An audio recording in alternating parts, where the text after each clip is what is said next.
Jonah Jackson has been traded to the Chicago Bears. What does that mean for the Rams? We'll talk about that next on this breaking news edition here on the Rams Up Podcast.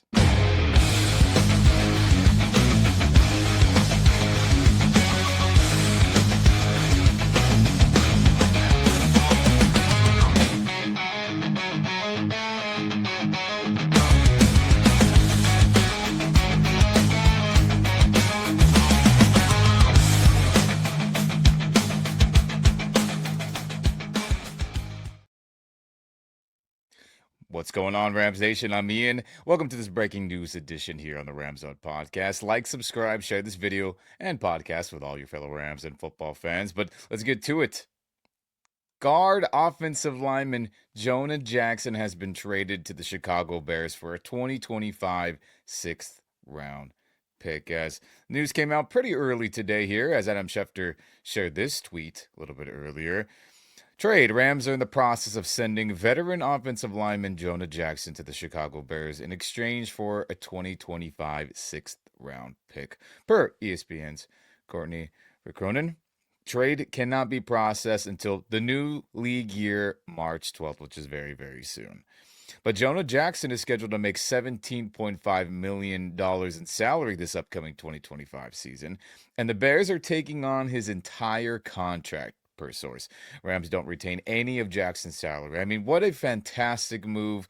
A masterclass, as some of our fan base likes to say, by Les Snead, Demoff, Tony Pastores, and all the leadership in that front office. As we all thought when Jackson wanted that trade out of Los Angeles. And he requested, and the Rams gave him that permission that Rams would have to eat up a lot of that money, remaining salary, bonuses, guarantees, and all that stuff. But the Bears are going to take on all of it as, wow, fan-freaking-tastic. As we show here as well, that on both the websites, Over the Cap and Spot Track, whatever the correct name is, apologies, they both have Jonah Jackson's dead money for 2025 being at a little under $3 million right here. If you're watching on YouTube.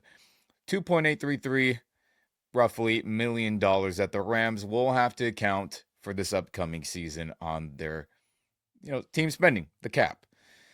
But what is a good thing that other numbers were reported earlier in the day where the cap savings really weren't much. The cap charges were very high, but because of the Chicago Bears taking on his entire salary, the bonus monies, the bonus checks, all that stuff, we end up with a much better savings. As you see here what Cameron DeSilva had to say. It initially looked like the Rams would only save $3.3 million in cap space by trading Jonah Jackson. But now there are the reports of the Bears taking on his whole contract, which would include that $8.5 million roster bonus.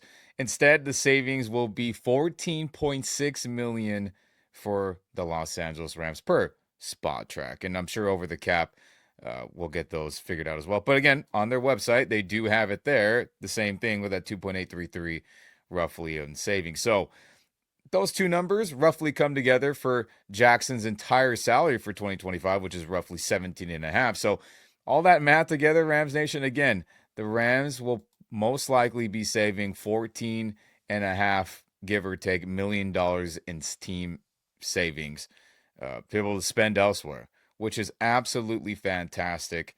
And Albert Breer here tuning in with his tweets. The Bears are taking on Jonah Jackson's contract as is. He's due a fully guaranteed 8.5 roster bonus for the 2025 season and $9 million base salary. His $17 million for next year is not guaranteed. And well, the unfortunate thing in all this is that the Rams paid $16.5 million for the 2024 season, which was last year. And hey, Jonah Jackson goes back with his old offensive coordinator from his Lions days, Ben Johnson. So it just made sense all around for these things to come together, Rams Nation, because at the end of the day, I think it's important to go through how do we end up here? Why is Jonah Jackson gone after signing a huge deal in this time of last year? So the 2024 free agency, Jackson signed that 3-year, $51 million deal, which was the prize gem for the Rams offseason, right? The crown jewel of the 2024 free agency period for the Los Angeles Rams. As we were all excited. I was excited. We saw clips of team meetings in on the offseason where they're showing Jonah Jackson highlights. Sean McVay is to the team. And, you got Kyron Williams looking at his running back coach and his fellow team. It's like, hey, this guy's pretty damn good. And it just never came to fruition. So after all the big signing, we're all excited about that. He was recovering from some banged up injuries and offseason procedures from his Lions days, as he didn't practice very much, Rams Nation. I mean, he practiced very little the entire offseason, team activities, everything. And then when he finally got some practice time in, Jonah starts practicing at starting center, causing confusion amongst the Rams fan base, including myself and many, many others, and other professional NFL football analysts. And he was signed to be a guard, one of the highest paid guards, along with Kevin Dotson and others around the league. And the original plan, if you remember, was Steve Avila was being hyped up to be the center, as Sean McVay had called Steve Avila right after the previous season has ended, and he said, hey, we're switching you to center. We think you can handle it, and let's go. But things didn't turn out that way, as again, Jonah starts practicing at starting center, and then Steve Avila gets moved back in at guard. But he didn't practice very much. And then when he finally started to practice seriously, literally a couple days into it, might have been day one, if my memory serves me correctly, Jonah Jackson injures his shoulder very badly in a padded offseason practice. And it was like, oh my gosh, we cannot catch a break. Ernest Jones was dealing with stuff. Puka Nacua hurt his knee. You had Rob Havenstein roll an ankle. You had other stuff going on with the team. And it was like, when is this going to freaking end? But for Jonah's perspective, barely practiced at all. Then he finally gets out there and then injures his shoulder. And it's like, freaking great. But luckily, he's ready to go for that week 1 Sunday night matchup against the Detroit Lions. And then in week 2, when the Rams got their asses kicked offensively, defensively, and pretty much all across the board, he injures his shoulder, or re-injures it, I should say, that shoulder, and is placed on injured reserve, and we did not see him for another 6 to 7 weeks. I mean, absolutely brutal. As when the team was 0-2, things were not looking good. An Arizona Cardinal team who has not beaten the Rams in the state of Arizona in 7+ years get a big win. He gets hurt. John Johnson gets hurt. Other injuries, players are suspended. It's just looking bad at that point. But luckily, the Rams do get things turned around. But we fast forward now to the 2024 Week 10 matchup, as Jonah Jackson's finally cleared to play and return from injured reserve. And Jonah starts at center in that primetime game against the Dolphins. And there's just no way around it. He played very, very poorly.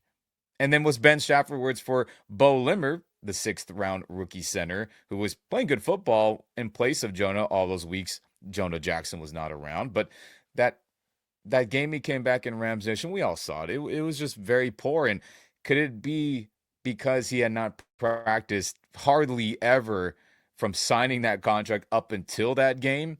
That has a big reason to why his play was so bad in that game. And then also, is he even a center? Probably not, too. Which is why the whole offseason of having Steve Avila move to center, having Jonah Jackson be signed as a guard, made some sense. But when those things didn't go that way and were immediately, trashed, canned, and Jonah was moved to center, Steve back at guard, it just felt like Jonah Jackson, yes, he had center experience and spots with the Lions, some college, yada, yada, yada, but he is not an NFL center. And the Rams definitely said, okay, we can't have this. We're not going to yank Steve Avila. Bo Limber is our best center, and he was benched. And it's very, very unfortunate. And then we fast forward to the Week 18 finale against the Seattle Seahawks, where Jonah started at right guard when the first team offensive unit, for the most part, were being rested for the playoff tournament up ahead the next week. So, Rams Nation, those are the only times we saw him. Week 1 and Week 2, Week 10, and then Week 18. So, like Albert Breer in his tweet, I'll pull that up one more time for fun. For all that Rams Nation, he played 4 games and got $16.5 million. And, ooh, not good. But, the Rams have a history, unfortunately, of making very, very poor offensive signings. We just got to be honest about it. So this one was a disaster, objectively. Yes, we got out of all the remaining years. Thank you, Chicago Bears and Ben Johnson, for that. And Ryan Poles, the GM over there. But the Rams have a bad history of signings on offense. We have Jonah Jackson, Colby Parkinson. Yes, he contributed. Yes, he had a touchdown catch in the playoff tournament against the Eagles. Is he a bad player? No, but that contract, him getting Tyler Higbee starting level tight end money, that's a bad deal. Don't be shocked if he gets moved or cut in the next couple weeks or so. We'll see what happens. The Allen Robinson wide receiver contract a couple years back, disaster. The Brandon Cooks contract was a disaster because he only played a year and some change on it and was hurt that whole second year into the 4-year deal. The Cooper Kupp contract that he's currently on has been a disaster objectively for the amount of games he's played and the production with it. It has been. And there's others I'm blanking on, I'm sure. The Alec Ogletree back in 2016-17 and others. We can all probably name a couple off the top of our head, and maybe I name some of yours right now, where they just haven't been good as a team, but a lot of them feel like they've been offensively. Obviously, Jared Goff contract, and as I keep thinking about it, Todd Gurley. There's just tons and tons that just did not work out, and they had to bail on them a lot.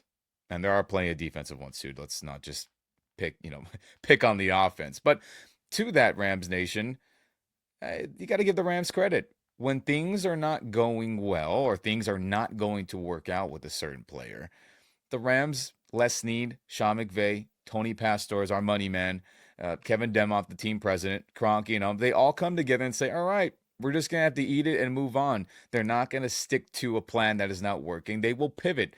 And I think that's very good, as you can see with this move and all the other moves that has happened under this leadership for the last, 8 going on 9 years.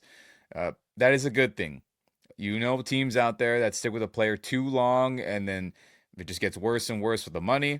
It gets worse and worse with production, and then they're stuck. They can't trade him. They have to cut him, and it's just a big old freaking mess. So, hey, that 3-year, $51 million deal, we only had to go into 1 year with it. And again, thank you, Chicago Bears, Ben Johnson, his former coach, Ryan Poles, the GM, for taking on a majority of this contract and saving the Rams tons and tons of money. Wow. We lucked out on that. But Rams Nation, let us know here in the comments. How do you feel about the Rams trading Jonah Jackson for only a 6th-round pick? Was it a good decision? Was it the right decision? Are you happy with the projected money that is being saved, potentially around $4.5 million, with the Rams, again, only having to eat a little under $3 million? Are you happy with that? Or should they have done a different route with a different team that would have maybe given a higher pick? No matter how you feel, let me know in the comments. Again, Rams Nation, like, subscribe, share this video and podcast with all your fellow Rams fans. And we'll keep you updated through this offseason and free agency frenzy coming up with all the Rams acquisitions, transactions, trades, signings, the whole shebang. But I'll do it here on the Rams Up Podcast Network. I'm Ian. Thanks for tuning in, and we'll see you very, very soon. Go Rams, baby.